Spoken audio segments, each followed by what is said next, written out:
BSP खत्म हो रही है या 2027 में बड़ा कमबैक करे, इसी के बारे में हम बातचीत आज करने वाले हैं। एक्सप्लेन अभी नमस्कार। उत्तर प्रदेश की राजनीति में इस वक्त एक सवाल सबसे ज्यादा पूछा जा रहा है, क्या बहुजन समाजवादी पार्टी यानी कि बीएसपी अब खत्म होने की कगार पर है या फिर मायावती 2027 में ऐसा कमबैक करेंगी जो पूरे राजनीतिक समीकरण को हिला देगा। क्योंकि अगर आप यूपी की राजनीति को समझते हैं तो आप जानते होंगे कि बीएसपी सिर्फ एक पार्टी नहीं रही बल्कि एक आंदोलन रही है, एक ऐसा आंदोलन जिसने दलित राजनीति को सड़क से उठाकर सत्ता तक पहुंचाया। लेकिन आज हालात बदल चुके हैं। कभी यूपी की सबसे ताकतवर पार्टियों में गिनी जाने वाली बीएसपी आज चुनावी मैदान में कमजोर दिखाई देती है। 2024 लोकसभा चुनाव में बीएसपी एक भी सीट नहीं जीत पाई। कई सीटों पर पार्टी तीसरे और चौथे नंबर पहुंच गई। सोशल मीडिया पर बीएसपी की मौजूदगी लगभग ना के बराबर दिखती है। ग्राउंड पर बड़े आंदोलन दिखाई नहीं देते और यही वजह है कि लोग ये कह रहे हैं क्या बीएसपी अब खत्म हो रही है। लेकिन राजनीति में जो दिखता है कहानी हमेशा उससे बड़ी होती है और बीएसपी की कहानी भी कुछ ऐसी ही है। अगर बीएसपी को समझना है तो पहले मायावती की राजनीति को समझना पड़ेगा। मायावती उन नेताओं में से एक है जिन्होंने बिना किसी बड़े राजनीतिक परिवार के सिर्फ कास्ट मोबिलाइजेशन और कैडर स्ट्रेंथ के दम पर सत्ता को हासिल किया। 2007 में बीएसपी ने यूपी में पूर्ण बहुमत की सरकार बनाई और ये कोई छोटी बात नहीं थी। उस समय मायावती ने बहुजन से सर्वजन का नारा दिया।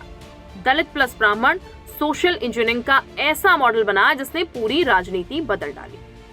हाथी नहीं गणेश है, ब्रह्मा विष्णु महेश है, ये सिर्फ नारा नहीं था बल्कि कास्ट पॉलिटिक्स की नई स्ट्रेटजी थी। लेकिन फिर धीरे धीरे बीएसपी का ग्राफ नीचे आने लगा। इसकी पहली वजह है पॉलिटिक्स का बदलता तरीका। आज की राजनीति सिर्फ बूथ और जाति तक सीमित नहीं है। अब चुनाव, social media, narrative building, emotional branding और 24 घंटे विजिबिलिटी पर चलता है। और यही यहाँ कह सकते हैं बीएसपी जो है वो पीछे रह गई है। आज बीजेपी का आईटी सेल लगातार एक्टिव रहता है। एसपी के नेता सोशल मीडिया पर एग्रेसिव हैं, लेकिन बीएसपी की डिजिटल प्रेजेंस बहुत ज्यादा कमजोर दिखाई देती है। युवा वोटर कनेक्ट नहीं कर पाते। आज का जो वोटर है वो सिर्फ जाति नहीं देखता, वो पर्सनैलिटी, कम्युनिकेशन और विजिबिलिटी भी देखता है। अब दूसरी बड़ी वजह भी आपको जाननी चाहिए। दलित वोट बैंक में से एक समय था जब जाटव वोट लगभग पूरी तरीके से बीएसपी के साथ जाता था, लेकिन पिछले कुछ सालों में बीजेपी ने दलित समाज में अपनी मजबूत पकड़ बनाई है। फ्री राशन, प्रधानमंत्री आवास योजना, उज्ज्वला योजना और हिंदुत्व नैरेटिव, इन सब में बीजेपी को गरीब और दलित वोटरों तक पहुंचाया है। बीजेपी ने सिर्फ अपर कास्ट पार्टी वाली इमेज को बदलने की कोशिश नहीं की बल्कि ग्राउंड लेवल पर दलित आउटरीच भी किया और यही वजह है कि बीएसपी का ट्रेडिशनल वोट बैंक धीरे धीरे स्प्लिट होने लगा। अब तीसरी वजह आपको जाननी चाहिए, समाजवादी पार्टी की नई स्ट्रेटजी। पहले एसपी को सिर्फ यादव मुस्लिम पार्टी माना जाता था, लेकिन अब अगर बात की जाए तो अखिलेश यादव पीडीए फॉर्मूले की बात करते हैं, कर भी रहे हैं। पीडीए यानी कि पिछड़ा दलित और अल्पसंख्यक, यानी कि अब एसपी सीधे बीएसपी के कोर वोट बैंक में एंट्री लेने की कोशिश कर रही है और यही बीएसपी के लिए सबसे बड़ा खतरा माना जा रहा है। लेकिन अब कहानी का दूसरा पहलू आपको समझना चाहिए। इतनी कमजोरी के बावजूद लोग बीएसपी के कमबैक की बात क्यों करते हैं? क्योंकि यूपी की राजनीति में कास्ट रियलिटी अभी भी खत्म नहीं हुई है, ये आप भी अच्छे से जानते हैं। आज भी लाखों दलित वोटर ऐसे हैं जो बीएसपी को सिर्फ पार्टी नहीं बल्कि सम्मान, रिप्रेजेंटेशन की राजनीति मानते हैं। उनके लिए बीएसपी इमोशनल आइडेंटिटी है और यही वजह है कि बीएसपी को अभी भी जिंदा जो बनाए रखती है। अब दूसरी बात, बीएसपी का वोटर साइलेंट माना जाता है।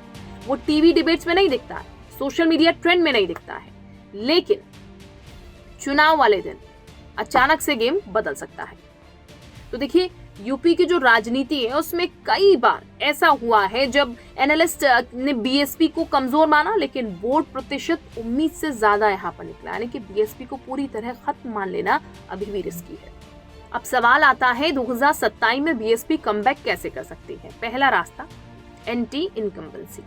अगर 2027 तक बीजेपी के खिलाफ बेरोजगारी, पेपर लीक, महंगाई या कास्ट टेंशन जैसे मुद्दों पर नाराजगी बढ़ती है तो उसका फायदा बीएसपी को मिल सकता है। दूसरा जो रास्ता है उसका जिक्र करते हैं, एसपी पर ट्रस्ट डिफिसिट। कुछ दलित वोटर आज भी समाजवादी पार्टी पर पूरी तरीके से भरोसा नहीं करते। उन्हें लगता है कि एसपी में यादव पॉलिटिक्स ज्यादा हावी रहती है। अगर यही रिसेप्शन बना रहता है, तो बीएसपी के लिए स्पेस जो है वो बची रहेगी। तीसरा और सबसे बड़ा फैक्टर, ट्रायंगुलर कॉन्टेस्ट। अगर चुनाव पूरी तरह बीजेपी वर्सेस एसपी नहीं बनता और बीएसपी 12 से 15% वोट शेयर भी सॉलिड तरीके से पकड़ लेती है, तो वो कई सीटों पर रिजल्ट पलट सकती है। यानी कि बीएसपी सत्ता में आए या ना आए, लेकिन किंग मेकर जरूर बन सकती है। अब सबसे बड़ा सवाल मायावती पर है। क्या वो 2027 में एग्रेसिव कैंपेन करेंगी? क्या बीएसपी में नए युवा चेहरे लाए जाएंगे? इसके अलावा सवाल ये भी है, क्या पार्टी डिजिटल पॉलिटिक्स पर फोकस करेगी? और क्या चंद्रशेखर आजाद जैसे नए दलित नेताओं का असर बीएसपी पर पड़ेगा? क्योंकि ग्राउंड रियलिटी ये भी है कि नई जनरेशन का दलित वोटर अब भी सिर्फ ट्रेडिशनल पॉलिटिक्स नहीं चाहता, वो रिप्रेजेंटेशन के साथ एग्रेसिव और विजिबिलिटी भी चाहता है, और यही बीएसपी की सबसे बड़ी चुनौती है। अगर बीएसपी खुद को मॉडर्न पॉलिटिकल कम्युनिकेशन के हिसाब से बदल लेती है तो कमबैक संभव है, और अगर पार्टी पुराने मॉडल पर ही चलती है तो धीरे धीरे उसका वोट शेयर और स्पेस दोनों कम हो सकते हैं। और शायद इसी वजह से 2027 का चुनाव बीएसपी के लिए सिर्फ चुनाव नहीं बल्कि अस्तित्व की लड़ाई माना जा रहा है।